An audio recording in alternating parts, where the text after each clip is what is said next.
Hey gang, welcome back to Jade's Garage. This week's video, I think I'm going to be able to get paint on the Cobra Jet. Now, I've done some work on this with preparation. I have painted the underside of the hood, the underside of the deck lid.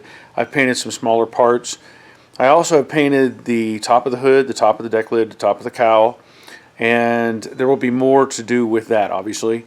There is some sanding and buffing, which is always going to be a thing, and I also have to lay out the stripes on the hood, the blackout on the hood, and I ran into some problems with that, and I want to talk about that in just a second. Now, the weather is really good here in Georgia. The pollen's down, the temperatures are right, so I'm going to prep this car and hopefully spray it by the end of this week, and everything should turn out great. Let's hope. So let me talk to you about what's going on with the hood and something that I need to address. So as I've said, paint, clear coat, all that is done on these pieces. There will be sanding and there will be buffing, as I mentioned previously. Now, the hood, this thing looks fantastic. I'm very, very happy with it. And I ordered a kit, a Mach 1 stripe kit. And I made a mistake. What I mean is, I know I ordered the wrong kit. So, let me turn this around real quick so you can see that this radius and this stripe, apparently they had variations. Like if your car was built in this plant or that plant, it could have had this setup. If it was built in the other plant, it would have had the other configuration. So if you'll notice, this is supposed to go to the corner on the opposite side and mimic the layout for the stripes. This car did not have the 1/4 inch stripe, but this is all the template for that. So if I turn this around a little bit, I believe it would be, yeah, here we go. So this would go here, and you can see where it would flow and make the stripe layout. Now the problem is, and I'll show this on the original hood, the problem is I don't want to use this. You know, I want to go as close to original as I can, and as I'm, you know, making plans, I want to have it right. I want to make it look like the way it came. So I have the original hood out here. I've kept all these pieces and parts from the car. I try to do that until everything is done, and then I will move on to do other things. So if I show you this radius, and I know I have this laying kind of sideways, the radius is not right, and of course the pinstripe is not right. So this car would have had the blackout, a 3/8 gap, an 1/8 inch stripe, and that is not what this is. So the kit number on this is 69 Mach 1 Hood Paint Stencil Kit 420-ST. That is not the kit that I need. I ordered the other kit, which is relatable to a Boss 302 car, but it is what that is what that design is. So I will be getting that kit later in the week. I'll probably post a part number for you in this video, but that's what I need for that hood. So the plan will be get these pieces out of here and start prepping all of this. I need to address a few things on this car. Like right now I have the doors or the hinges set so the doors sit level at this point. I want to index them so that the door is slightly up to compensate for what will be the glass install and the trim and all that later on, and that inevitably makes the door come down a little bit. So I will be taking these, loosen up the bolts a little and bring them forward. I may mount the doors just to make sure I get a raise in the back the way I want it. So that is one thing that I need to address. The other things are I need to review where the paint was. So what I mean by that is on these cars, certain areas would have had paint, some would have been left with primer. I intend to paint as much as I can on the inside here, this area in the back, and of course everywhere in the trunk and up inside the quarter panels. So I'll do some prep work on all of that. I need to clean all this out, make sure there's no dust, debris, or anything like that. On other cars, what I've done before is mask off all of this area so that I did not get paint in there. And I need to make it look like close to the original. So this, I know there was green paint in here. I know it was inside the quarter panels, and everywhere else I'm not too worried about. Like the floor, I'm not too worried about the color being anywhere in that area. I will also review where the color would have stopped up in this area. I don't think it needs to be up here. I think this needs to stay black, but I will review all that as well, and we'll see how that goes as I progress through this. So lots of cleaning up and masking and all that sort of thing, but hopefully I can get all this taken care of by the end of the week. Now, as I'm making preparation to hang the doors and adjust them, I want to show you something. These doors here, which are the dynacorn doors, as an empty shell, they weigh about 30 pounds. So not too bad to handle, but that doesn't help when it comes time to adjust the doors themselves. Out here, as I've said before, these are all the pieces and parts from the Cobra Jet. So these doors still have the glass in them, the mechanisms. They don't have the latch, they don't have the door panel, but I weighed this door right here, the driver's door, and it was over 65 pounds, just like it is.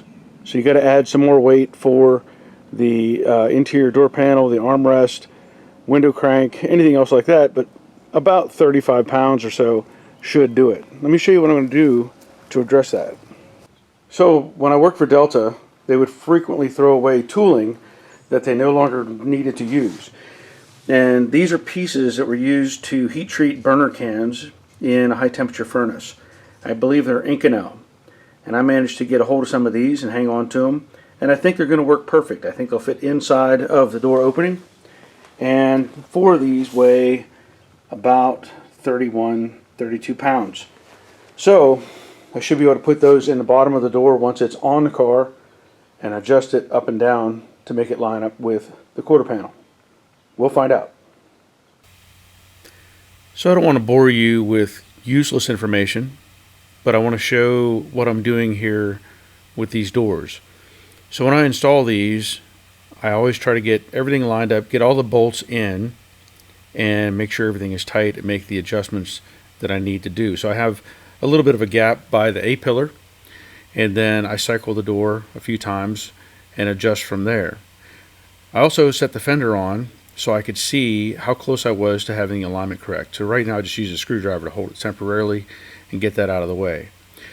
Here I am putting these weights in the door, and I'm being very cautious, making sure that I get as much in there as I think I need and make my adjustments from there.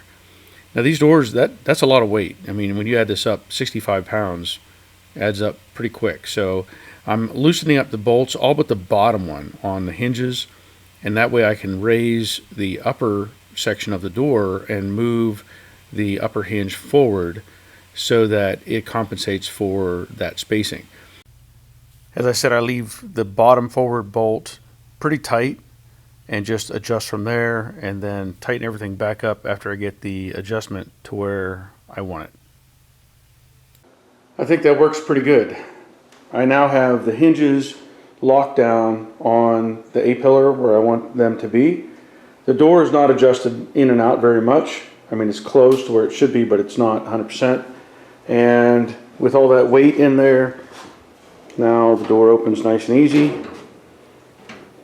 I mean, I say easy, you know, there's a good 30-some pounds inside of that door, but it doesn't scrape anywhere, it doesn't rub. And just be careful when you do this. Obviously you don't want it to slam that stuff around and create some dents. So I'll get the other side done and move on from there. I have both doors adjusted. I have taken the weight out, and now you can see that sits up. So driver's side, same situation. It sits up just slightly, as it should, with the weight out. But everything is tight. At the A-pillar, all those bolts are tight. I will be taking the doors back off because when it comes time, I will jam all of this, rehang the door. Of course, I'll jam the inside of the door too, so I'll get this front section. But I will rehang the door before I do all the paint work, and that way the transition of the paint flows from the door to the quarter as it should. And the fender, what I'll probably end up doing is offsetting it slightly forward. Like you've got these holes, right, that you can mount to. I may play around with it a little bit and just see if I can slightly move it forward. I know on the other car, or on Jade when I did it, I put some threaded, or pieces of, like, I think all thread, up through one of these holes, and it happened to correspond with like this hole here. So I was able to come forward slightly and have it just kind of sit on top of the aprons. So I'll play with that a little at that time, but I do need to have, or I want to have, a gap in there so that color and clear coat gets out all over the place. As I said, I'm going to review where the color should or shouldn't be up here on the top, but other than that, one more round of wet sand and clean up the inside, and I can start masking things off. I think I've got to mask this whole front section off and come underneath so I don't get any overspray up into this area. All of this on the main, or up here, this is all just dust, so not hurting anything, but yeah, looking good. So in this process, I'm going over the roof and the back of the car with 400 grit wet in a rigid Durablock.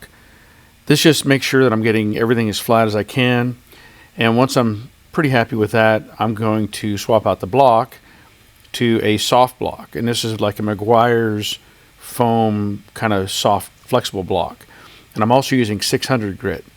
So I'm going over the roof by itself first, 400 and then 600, and I'm doing this because I want to keep the roof wet, and then I follow up with the rest of it. So I switch back over to the 400 on the rigid Durablock and just go over every single piece of it, being careful with the radius where the roof meets the quarter panel because you could create a line there.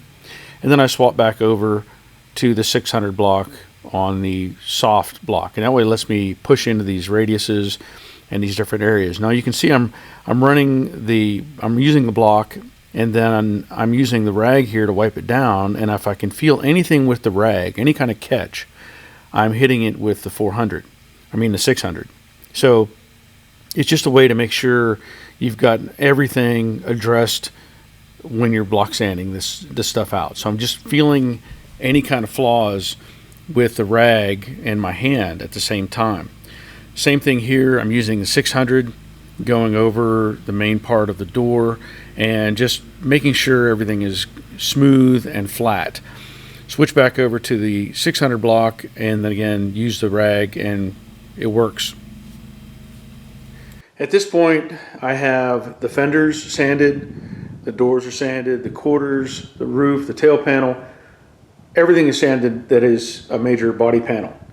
I still have the extensions to go over and the headlight buckets, but I wanted to show you some details. As I mentioned previously, I wanted to know or show you the idea of moving the fender forward. So you'll see this cutout right here, that is for the rubber bushing or the bumper. And this mount hole actually goes right about there, and this mount hole actually goes there. So I've gained about maybe 3 or 4, or about 4 inches, moving this forward and using these openings with these bolts. You can see these are the bolts I used when I painted Jade. Same situation. I did the same thing on that car. So there you can see these. And then another detail that I like to do is on the quarter extensions and the headlight buckets, I add these pieces of all thread. And what that allows it to do, if I come back here and show you this one, which is on the car, it creates a gap. So this is now a standoff, keeps it rigid. Just put some washers on, figure out the depth that you want, put another washer and nut on the inside, and it's locked in. The idea is, after this is jammed, right, I'll jam around this taillight opening and put some paint on. I could put that on, and when I spray several coats, this will transition right into this panel, or into this extension. Same on the side, the flow of paint will be accurate. It'll show the same pattern on the extension as it is on the quarter. A lot of people make a mistake and they'll take these extensions and set them on a bench or on a stand and paint them flat instead of upright. So this is my way of doing it. Feel free to use that. The other things I'll have to do is I'm going to go over the inside of this. I'll probably scuff most of this area here because paint will be all through here. It'll be up in the quarter panels on the wheel tubs, as I mentioned earlier. But I'm feeling pretty good about where we're at. I will need to remove the tires and wheels because I'm going to put it on jack stands. Just makes it easier for me to do this and isolate movement. I don't want to roll around, plus I need to mask around these wheel openings. Otherwise, everything is looking pretty good. So I'm going to finish prepping the extensions and the headlight buckets, and of course I have to mask off the entire engine bay, all the front end will be masked off, and I'll probably paper off the rocker panels down to the floor. I know the original cars had overspray that went underneath this. I just don't want to do that. I think I'll just mask it like I normally do, hang paper, and just spray it so that it doesn't have that effect. Otherwise, everything else is going to get, overspray on the inside in a lot of areas. Not a big deal. It's all gets covered up with carpet and stuff anyway. So that's where we're at. Let's see if I can make it ready. So at this point, one of the things I wanted to make sure was that the car itself was centered in the paint booth. I did some measuring. This is just one of my things. I like to have stuff symmetrical. Part of this is when I open the doors, I want to make sure they're not going to hit anything. My paint booth is 14 feet wide, and it allows me to open the doors completely and not touch the walls or the lights that I have mounted on the walls. So of course I set the back end down on jack stands, make sure it's not going to go anywhere, move to the front, jack the car up, take off the wheels, and when I use these jack stands, I put little pieces of cardboard on top of them because the torque box area, it's all finished. So just as a precaution, put some cardboard on top of those so that it doesn't leave any marks. Now on the inside here, I went over this whole inside of the car with the red Scotch-Brite. This may not be necessary, but it's just one of those things that I feel like I should probably do. Most of this, or all of this, will be covered up, so you're not going to see it anyway. But ideally, the factory would have had paint in these areas, and it's worth it to me to prep it to make sure that the paint is going to, adhere as it should. This car had been, had lots of dust in it, and I had wiped it out with the wet rags to get all the dust and debris out of there and blown it out and all those sort of things. But make sure you've got it cleaned up and prepped. I pull the front fenders off, get those out of the way, and then I get out the plastic. And what I decided to do was stretch that entire piece of plastic all the way back to the back edge of the main floor pan. I figured that was a good cutoff point. I could just use that as my stop, and then any overspray that went on the transition panel would just be part of the process. Not really concerned about that at this point. So I just lay out the plastic, get out the tape, start marking, going to that flange where it overlaps the transition panel. And then on the sides, I just came up to the flange of the top of the flange for the rocker panel. On the front here, just stretch it out, get it over all these pieces.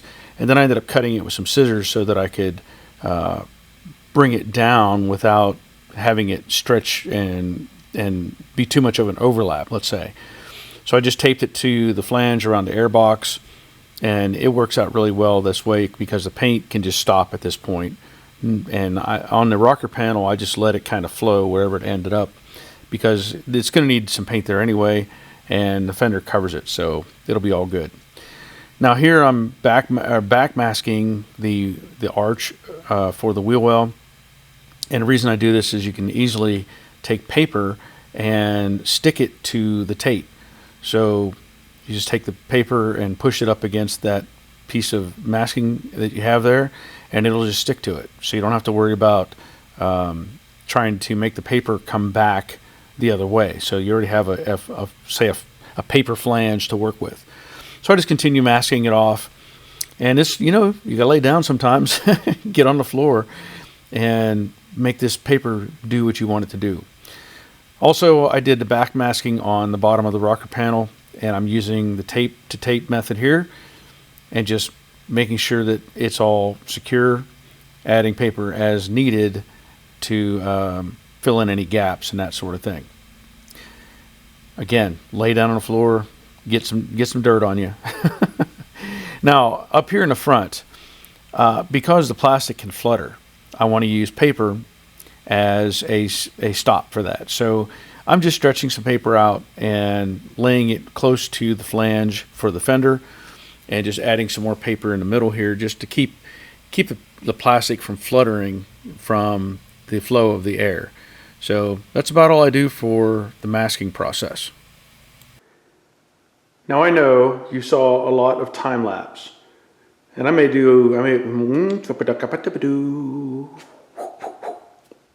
think I'm ready. I have everything covered up the way I want it. I added paper up here so that when the fender is on, the plastic can't flutter. The paper will keep it flat. I stretched the plastic all the way to the inside because I didn't want to get any overspray on this part of the floor pan. I'm not too worried about this back area. As you saw, I scuffed all that.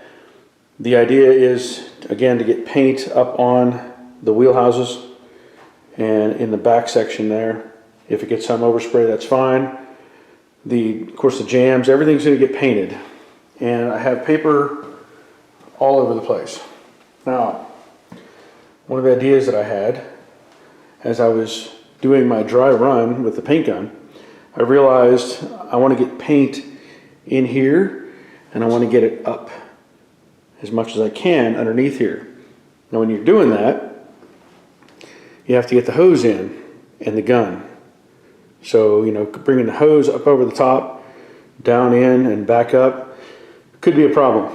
So I'm going to bring the gun in from underneath this paper here, come up through the opening, and be able to spray up inside of all of this area, and hopefully address all of that as needed. I can spray in from the top here on both sides, and I think it's going to work out. Also, I wanted to mask off that back section because it is the red oxide underneath there, and I didn't want to overspray on that. I have the doors. I need to do one more wipe down on them, kind of a wash down. I've been going over this whole car several times with just like a wet rag and just going over it and over it and over it to get all the dust and debris out. So you can see how nice this looks inside here now. And maybe a few streaks here and there, but I just want to get as much off of it as I possibly could.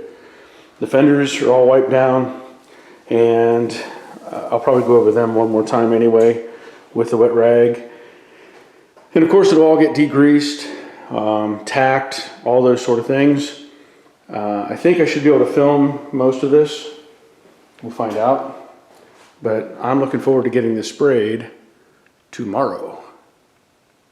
I do this every time I'm in the booth and I'm going to do paint and clear coat.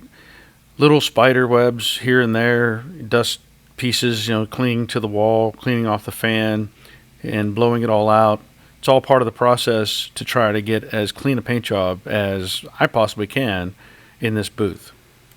So I wanted to give you one final look before I did any paint. I did blow out the whole booth. I showed where I took my mop thing and I went all over the walls trying to get any kind of spider webs or anything out of here as much as I can. I also want to point out that I have two filters here. I know somebody had asked me about the booth. So I have, my design originally when I started putting these filters in was to put a series of these all along this base of the wall, but I only got 2 in, and this seemed to work okay.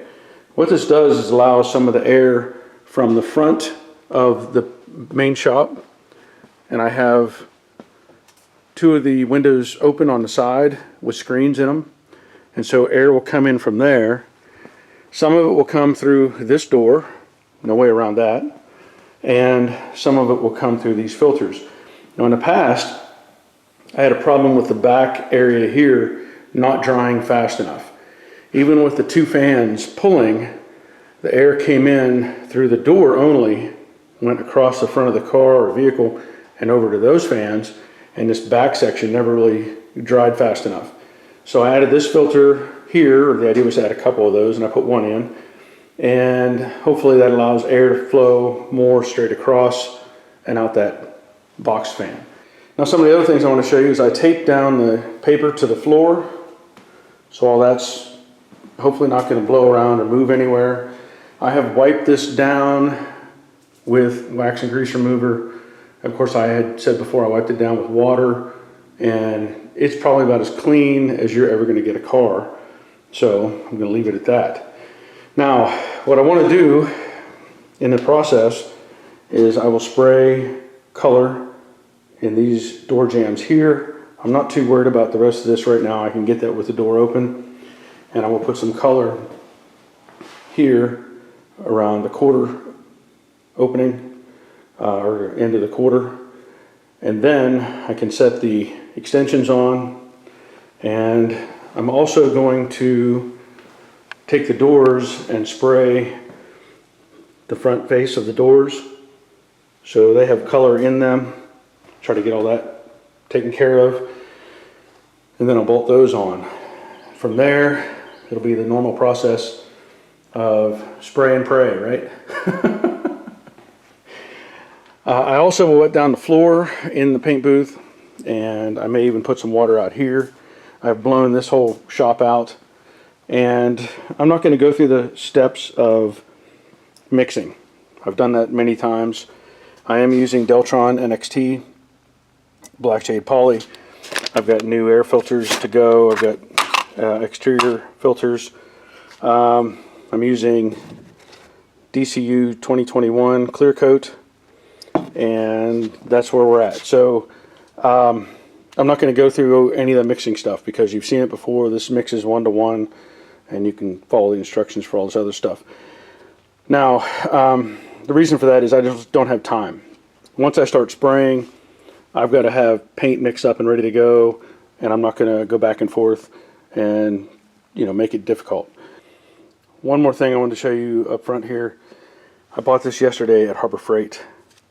It's a gun. It's a light for your spray gun. So you can see that picture right there. This was 40 bucks, and it attaches onto the spray gun, and it's got a switch over here on the side. You flip that, and it lights up where you're spraying. So that's a big plus. I'm going to try that and see how well that works. Also, I will follow up with this Braun sun gun. I've used this before. This thing works great. Basically, when you spray paint, you can turn this on and you can see if the coverage is good or not, and that allows you to limit your amount of paint. Sometimes you have to add more, but this thing is very handy to have. Again, it was a Harbor Freight deal. I always keep it in the booth. So it is noon right now, and temperature is about 68 degrees here, and that's pretty good. That's pretty good. Once the air starts flowing, it's going to pick up a little bit because it's a little warmer outside. Another thing I like to have is paper on the wall over there so I can adjust my fan on my spray, not spraying the wall itself. So let's get spraying. So I had jammed the door jamb opening in the front there, and I jammed around where the extensions go, and now I'm just setting everything in place. Then I jammed the front of the fenders. Wanted to make sure I had good coverage there, and set the extensions in place with the pieces of all thread attached to them. So there's nothing holding them. There's no nuts or anything holding those on. Now here what I'm doing is a basically a tack coat. I'm not being too cautious, I should say. I'm just kind of getting some color onto the main body. I know that it's going to get multiple layers, and I'm not trying to lay a heavy coat. I'm just doing a light or a lighter coat onto the body itself. Now, one thing I'll point out, I watched another painter do some work before, and I didn't think about this till I was going to do this car. When I was spraying paint on the roof, and this became really important when you don't want to have overspray or a dry area. Normally I would start in the middle of the roof and work my way outboard, but I watched him, and he started at the rain gutter and worked his way inboard, and then went to the other side and worked from the center of the roof out. So that's just one thing that I observed from him, and it really helped with the idea of not having a lot of stuff accumulate in the middle of the roof. So as I'm progressing, again, this is just a tack coat. I'm trying to make sure everything is covered with at least one, decent layer of paint. I'm not laying it on heavy. I'm just giving something that can attach to the primer, so that when I come around with the second round of paint or base coat, I can lay it on more or heavier, and it should cling and lay out much better on this layer. So here's the second round, and as I said before, I'm starting at the rain gutter when I do the roof, and I hear that little light. What a difference that made. So as I was suggesting, start at the roof, work your way into the center of the car, and that way you don't get a dry spot in the middle.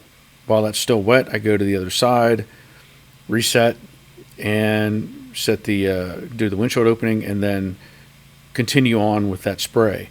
And I don't know why I thought you should just start in the middle and work your way out. After watching my friend do some paint work, I said, nope, this is the way I need to do that. And I do the same thing with the clear coat. I go from the rain gutter forward or inboard. So, inside of the trunk area, I was moving the hinges up and down so that I could get, paint on all of them, or all the parts of that hinge. And then I had sprayed inside of the trunk area. Of course, I got 2 coats of primer, or paint in there, I should say.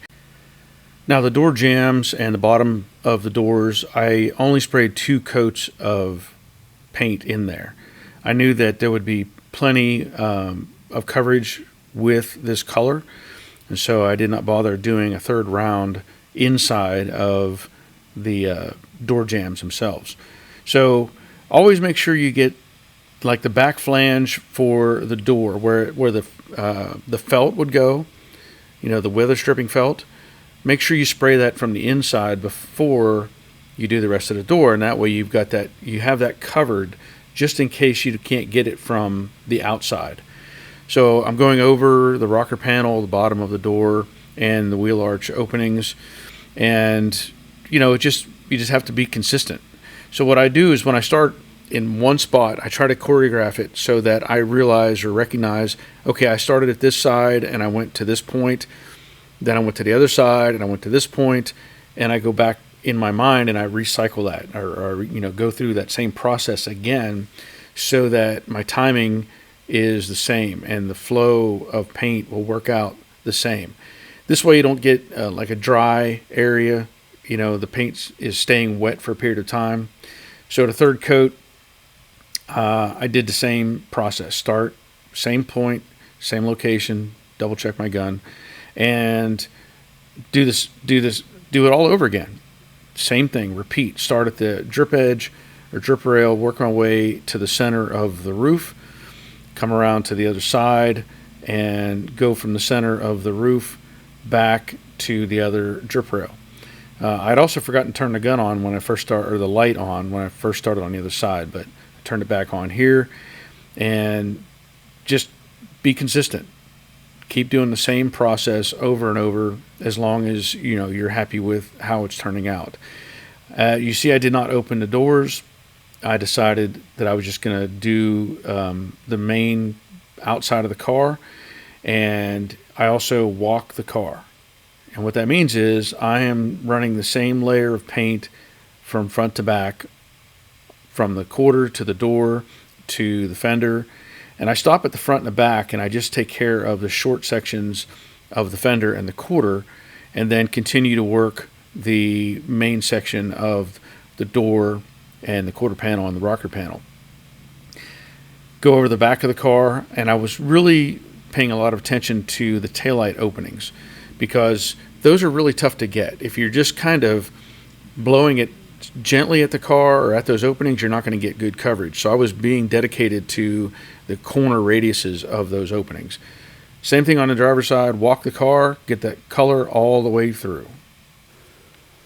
All right, things are looking good. I sprayed this yesterday, and everything seemed to work out just like I had planned.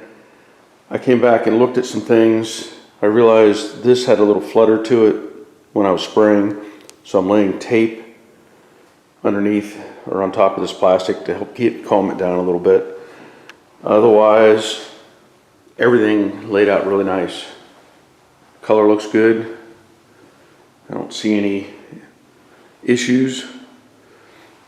I sprayed the inside as I had said I would. Trunk's all sprayed, and of course the extensions and everything else. Now, what I think I'm going to do, I want to get clear coat all the way down inside of this area, so I'm going to take the extensions off and spray them separately. And then I think I can leave the headlight buckets on with the way I have them, but I may pull them out just a little bit more. But I'm really happy with how this looks right now. Now, I'm not going to film the clear coat process because every time I do, this is just cloudy and the camera doesn't react well, and so I'm not going to even attempt that. So we'll just get a good look at it and come back and look at it once it's clear coated. So pretty excited. I like it. Looks good. Let's get it done. Well, there it is. I think it turned out pretty nice. There's still there's some dust nibs up here on top of the front fenders. Not surprised. I expected that. Everything else looks really good. I'm pretty happy with that. Probably a couple dust nibs up here. Little things aren't going to be a problem. Back here on both sides, I will say this section is a little dry. Now, there's 3 coats of clear on this. So this is going to sand and buff out, not a problem. You can see here that reflection's pretty nice. I do notice a little bit of a sag right here. Again, pretty minor overall. I don't see anything at the bottom, any kind of runs or anything. As I said, I think I mentioned, took the extensions off so I could get all this cleared nice. And it all paid off. The inside of the trunk area, I did put a good 2 coats of paint and got it just about everywhere as best I could. Also sprayed it with clear. I can't tell exactly. I haven't stuck my head down in there to look at it. So that all turned out really nice. Over here, this side, and this is not a major issue, but you can probably see a little bit of a ripple right there. And what that is, this side of the car, it's hard to get plenty of airflow. Even though I have those air boxes there, these fans only can pull so much.